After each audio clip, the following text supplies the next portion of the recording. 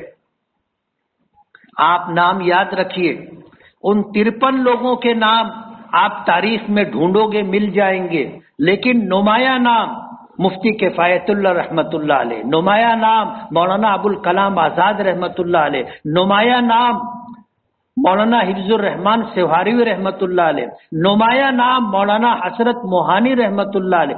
یہ وہ نام ہے جنہوں نے اس ملک کو جو قانون دیا وہ قانون سیکولر قانون ہے، جس کے مطابق ہم اپنا حق مانگنے کی طاقت رکھتے۔ یہی قانون ہماری طاقت ہے، اور اسی قانون کی وجہ سے ہم مسجد بنا لیتے ہیں، اسی قانون کی وجہ سے مدرسے بنا لیتے ہیں، اسی قانون کی وجہ سے ہماری اوقاف کی جائیدادیں بچیں گی، ہمارے قبرستان ہیں، ہماری خانقاہیں ہیں، ہماری مسجدیں ہیں، ہمارے مدرسے ہیں۔ اسلام کے نام پر جن لوگوں نے وقف کیا ہے کہ اسلام کو سربلندی اور عزت ملے، اس کے یہ حق ہمیں